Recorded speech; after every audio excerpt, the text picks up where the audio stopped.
Hi friends ఈ వీడియోలో అయితే నేను ఎలాంటి ఎగ్జామ్ లేకుండా జాబ్స్ అనేవి ఉన్నాయన్నమాట. ఆ జాబ్స్కి ఎలా అప్లై చేసుకోవాలి, ప్రాసెస్ ఏంటి, ఎవరు అప్లై చేయాలి, ఎవరు అప్లై చేయకూడదు, ఏజ్ ఎంత ఉండాలి, ఆల్ డీటెయిల్స్ అనేవి చెప్పడం జరుగుతుంది.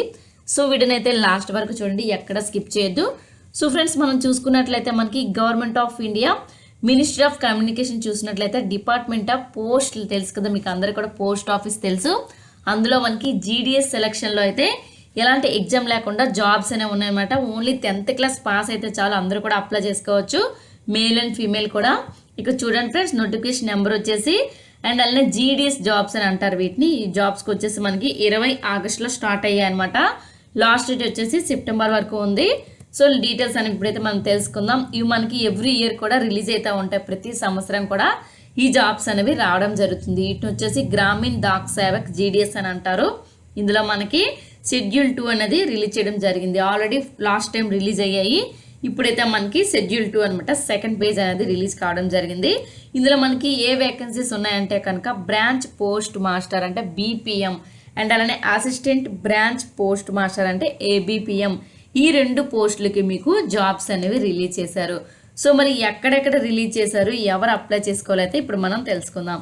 సో చూసుకున్నట్లయితే మనకి ఈ జాబ్స్కి అప్లై చేసేటప్పుడు మీరేమైనా కరెక్షన్ అంటే ఏమైనా రాంగ్ చేశారనుకోండి, అప్పుడు మనకి కరెక్షన్ చేసుకోవడానికి కూడా మనకి వీళ్ళ అవకాశం అనేది ఇస్తారనమాట.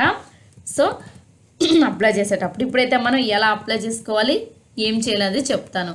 సో మనం చూసుకున్నట్లయితే ఆన్లైన్ 1 టైం రిజిస్ట్రేషన్, ఈ జాబ్స్కి మనకి ఆన్లైన్లో మాత్రమే అప్లై చేయాలి.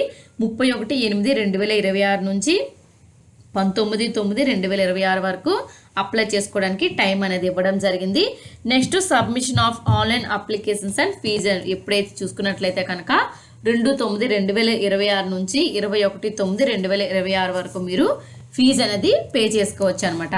నెక్స్ట్ వచ్చేసి చూసినట్లయితే మీరు ఏమైనా అప్లై చేసేటప్పుడు కరెక్షన్స్ అంటే రాంగ్ ఏమైనా చేశారనుకోండి, రిజిస్ట్రేషన్లో అప్లై చేస్తాం కదా ఆన్లైన్లో, అప్పుడు మీరు ఏమైనా నేమ్ కానీ డేట్ ఆఫ్ బర్త్ కానీ లేదంటే ఏదైనా డీటెయిల్స్ కానీ రాంగ్గా ఎంటర్ చేసేటప్పుడు ఎప్పుడు మనకి అవకాశం మళ్ళీ ఇస్తారు చేంజ్ చేసుకోవడానికంటే 23/9/2026 నుంచి 24/9/2026 వరకు మీకు ఇవ్వడం జరుగుతుంది అనమాట. డేట్ వచ్చేసి అప్పుడు మీరు కరెక్షన్స్ అనేవి చేసుకోవచ్చు. నెక్స్ట్ అలానే ఇందులో మనకు చూసుకున్నట్లయితే ఈ జీడిఎస్ అనేది రెగ్యులర్ ఎంప్లాయీస్ కాదనమాట. GDS are not regular employees of the డిపార్ట్మెంట్కి అయితే రెగ్యులర్ ఎంప్లాయీస్ అనేది కాదు, నార్మల్గా సెంట్రల్ గవర్నమెంట్ అండర్టేకింగే కానీ. సో అలవెన్సెస్ అన్నీ కూడా ఏం కూడా ఉండవు అనమాట. చూసినట్లయితే చూడండి ఫ్రెండ్స్, ఇందులో మనకి శాలరీ ఎంత ఉంటుంది అంటే కనుక 15,000 నుంచి స్టార్ట్ అవుతుంది. అండ్ అలానే మనకి 65 సంవత్సరాల వరకు జాబ్ అనేది చేసుకోవచ్చు అనమాట. సో బ్రాంచ్ పోస్ట్ మాస్టర్ బీపీఎంకి వచ్చేసి ఏం చదువుకోవాలి అంటే కనుక చూడండి, వర్క్ ఏముంటుందంటే day to day postal operations ఏవైతే ఉంటాయో మనీ ఆర్డర్స్ నెక్స్ట్ అలా చూసుకున్నట్లయితే పోస్టల్కి సంబంధించి పేమెంట్స్ వస్తూ ఉంటాయి కదా, అవైతే ఏదైతే హెడ్ ఆఫీస్ ఉంటుందో అక్కడికి మనం అందజేయాలన్నమాట. చూడండి ఐబీపీపీ వచ్చేసి marketing and promotions of products అనమాట. ఏమైనా ఇప్పుడు చూడండి పోస్ట్ ఆఫీస్ స్కీమ్స్ ఉంటాయి, సర్వీసెస్ ఉంటాయి, అవన్నీ కూడా మీరు వచ్చిన కస్టమర్స్కి వివరించి చెప్పాలన్నమాట. సో అదనమాట ఈ యొక్క జాబ్ రోల్ వచ్చేసి. నెక్స్ట్ అలానే ఏబిపిఎం ఇది చూసుకుంటే సేమ్ అనమాట, సేమ్ 2 ఒక్కలానే ఉంటాయి. Branch post master assistant branch post master అని 2 ఉంటాయి అనమాట. ఇక్కడ ఏంటంటే స్టాంప్స్ ఉంటాయి, మీ అందరికి ఐడియా ఉంది, స్టాంప్స్ స్టేషనరీ. నెక్స్ట్ ఇవన్నీ కూడా ఏంటి మెయిల్ టు డోర్ స్టెప్ అంటే ఇవ్వడం అనమాట. అలానే మనకి ఆఫీస్లో అకౌంట్స్ చూడడం, డిపార్ట్మెంట్ డిపాజిట్ పేమెంట్స్ ఇవన్నీ కూడా చూసుకోవాలన్నమాట. ఇవన్నీ యొక్క ఏబిపిఎం యొక్క జాబ్ ప్రొఫైల్ అనమాట. సో మరి ఎవరైతే అప్లై చేసుకోవాలంటే కనుక ప్రతి ఒక్కరు అప్లై చేయొచ్చు, మేల్స్ చేయొచ్చు, ఫీమేల్స్ చేయొచ్చు. ఇక్కడ మీకు ఇవేంటంటే విలేజ్లో ఇస్తారు ఈ జాబ్స్ వచ్చేసి, విలేజ్లో పోస్ట్ ఆఫీస్లో ఉంటాయి కదా, అక్కడ జాబ్స్ ఇవ్వడం జరుగుతుంది. ఇచ్చాక మీరు డైలీ కూడా మీకు హెడ్ ఆఫీస్ ఉంటుంది, హెడ్ ఆఫీస్కి మీకు ఏదైతే పేమెంట్ కలెక్ట్ అయిందో ఆ పేమెంట్ అనేది హెడ్ ఆఫీస్కి ఇవ్వడము ఇవన్నీ చేయాలన్నమాట. హెచ్ఓఎస్ఓ అంటారనమాట, హెడ్ ఆఫీస్ అదే హెచ్ఓఎస్ఓ అంటారు. సో మనకి దీనికి ఏమైనా మనకి ఎలవెన్సెస్ ఏమైనా ఉంటాయంటే ఏబిపిఎంకి వచ్చేసి మనకి చూడండి, బీపీఎంకి వచ్చేసి 12,000 నుంచి శాలరీ అనేది స్టార్ట్ అవుతుంది. 29,380 రూపాయల వరకు మీకు శాలరీ అనేది ఇవ్వడం జరుగుతుంది అనమాట. ఏబిపిఎంకి వచ్చేసి 10,000 నుంచి స్టార్ట్ అవుతుంది, 24,470 రూపాయలు అనేది మీకు ఇవ్వడం జరుగుతుంది అనమాట. మరి ఎలిజిబిలిటీ ఏంటంటే ఇండియన్స్ ఎవరైనా అప్లై చేసుకోవచ్చు. 18 సంవత్సరాల నుంచి 40 సంవత్సరాల మధ్యలో ఏజ్ ఉండే వాళ్ళు ప్రతి ఒక్కరు కూడా అప్లై చేయొచ్చు అనమాట. ఓకేనా, ఇది చూసుకున్న క్లారిటీ వస్తుంది అనుకుంటాను. ఏజ్ వచ్చేసి మీకు నెక్స్ట్ మరి ఏజ్ 40 సంవత్సరాల వరకైనా ఇంకా రిమైన్ అప్లై చేసుకోవచ్చు అంటే చేసుకోవచ్చు. ఎలా అంటే కనుక ఇక చూడండి, షెడ్యూల్డ్ క్యాస్ట్ అలానే ఎస్సీ ఎస్టీ వాళ్ళకి 5 ఇయర్స్ అనేది ఎక్స్టెండ్ చేయడం జరిగిందనమాట. ఓబీసీ వాళ్ళకి 3 ఇయర్స్ అంటే 40 + 5 ఇయర్స్ 45 ఇయర్స్, 40 + 3 ఇయర్స్ 43 ఇయర్స్కి ఇలా ఎక్స్టెండ్ ఉంటుందన్నమాట. అదర్ కేటగిరీస్ వాళ్ళందరికీ కూడా. ఈడబ్ల్యూఎస్ వాళ్ళకైతే ఎలాంటి రిలాక్సేషన్ కూడా లేదంటే ఎక్స్టెండ్ ఏజ్ లేదు, 40 ఇయర్స్ వరకు మాత్రమే అప్లై చేసుకోవచ్చు. నెక్స్ట్ పీడబ్ల్యూబీడీ వాళ్ళు ఎవరైతే ఉంటారో డిసబిలిటీ ఉంటారు కదా, వాళ్ళకి 10 ఇయర్స్ వరకు అప్లై చేసుకోవచ్చు. నెక్స్ట్ చూసుకున్నట్లయితే పీడబ్ల్యూబీడీలో ఓబీసీ ఎవరైతే ఉంటారో 13 ఇయర్స్ వరకు అప్లై చేసుకోవచ్చు. నెక్స్ట్ పీడబ్ల్యూబీడీలో ఎస్సీ ఎస్టీ క్యాండిడేట్స్ ఎవరైతే ఉంటారో వాళ్ళు 15 ఇయర్స్ వరకు అప్లై చేసుకోవచ్చు. సో ఇక్కడ కేటగిరీ బట్టి ఇక్కడ ఏజెస్ అనేవి పెంచడం తగ్గించడం ఉంటుంది. చూసుకోండి, క్వాలిఫికేషన్ చూసుకున్నట్లయితే ఏదైనా సరే బోర్డ్ ఆఫ్ స్కూల్లో మీరు 10th క్లాస్ అనేది పాస్ అయి ఉండాలన్నమాట.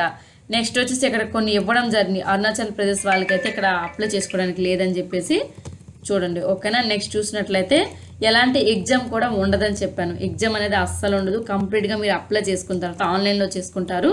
ఈ ఆన్లైన్లో చేసుకున్న తర్వాత వాళ్ళు మీకు ఎంతైతే మీ 10th క్లాస్లో మార్క్స్ వచ్చి ఉంటాయో ఆ మార్క్స్ యొక్క మెరిట్ ఆధారంగా మీకు తీసుకోవడం జరుగుతుంది. ఇక్కడ మీకు knowledge of computers, knowledge of cycling అనేది రావాలన్నమాట. సైకిల్ తొక్కడం రావాలి. నెక్స్ట్ ఎక్కడైతే మీరు అప్లై చేశారో అక్కడే మీ యొక్క చూడండి రిజర్వేషన్ చూసుకున్నట్లయితే చాలామందికి రిజర్వేషన్ అనేది చెప్పడం జరిగింది ఆల్రెడీ. ఫార్మేట్ సర్టిఫికేట్స్ అంటే నార్మల్గా 10th క్లాస్ పాస్ ఉంటుంది కదా, అదొక సర్టిఫికేట్ ఉండాలి. నెక్స్ట్ ఆధార్ కార్డ్ అవన్నీ కూడా లాస్ట్లో అడుగుతారనమాట. వితిన్ 15 డేస్లో మీరు ఒకవేళ సెలెక్ట్ అయినట్లయితే కనుక మీ రిజర్వేషన్ బట్టి మీరు సెలెక్ట్ అయినట్లయితే కనుక లాస్ట్లో మీకు డాక్యుమెంట్ వెరిఫికేషన్ అది ఉంటుందన్నమాట.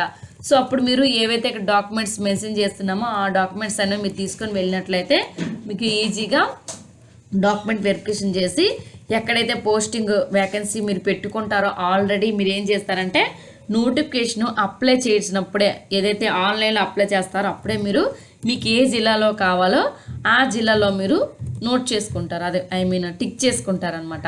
టిక్ చేసినప్పుడు ఏ జిల్లాలో మీకు కావాలని చెప్పేసి ఆప్షన్స్ ఒక 5 ఉంటాయి.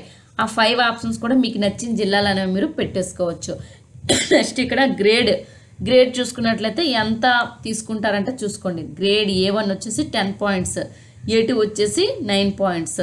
ఇలా మీకు ఎవరికైతే హైయెస్ట్ మార్క్స్ 10th క్లాస్లో ఉంటాయో వాళ్ళందరూ అప్లై చేసుకోవచ్చు. వాళ్ళందరూ అయితే కంపల్సరీగా చేసుకోండి, ఓకేనా. ఎవ్వరు మిస్ అవ్వద్దు. ఎందుకంటే ఎలాంటి ఎగ్జామ్ లేని జాబ్స్ అయితే రేర్గా వస్తాయి ఇలాంటి జాబ్స్ వచ్చేసి. అందుకని ప్రతి ఒక్కరికి చెప్పడం జరుగుతుంది. మెయిన్గా వచ్చేసి నెక్స్ట్ మనకి ఏమేమి కావాలి అంటే marks sheet, 10th class marks sheet, identity proof అంటే Aadhaar card, caste certificate, PWBD certificate, PW అయితే PWBD certificate, EWS certificate, transgender అయితే transgender certificate, date of birth proof. ఇవన్నీ కూడా డాక్యుమెంట్ వెరిఫికేషన్ చేసేటప్పుడు మీ దగ్గర ఉండాలి పక్కాగా.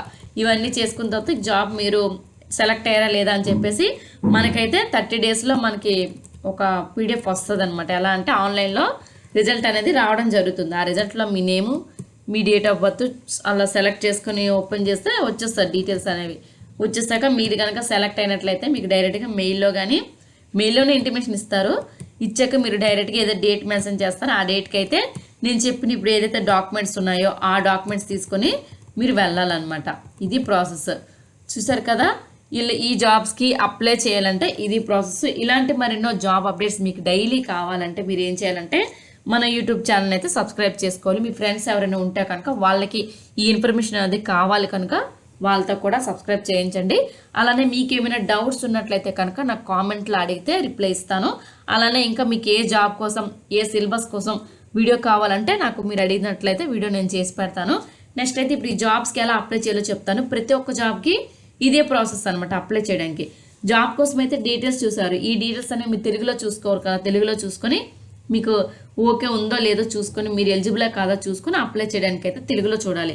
సో ఇప్పుడు నేను చెప్తాను ఎలా తెలుగులో మొత్తం డీటెయిల్స్ చూసుకోవాలి, ఎలా అప్లై చేయాలని చెప్పేసి.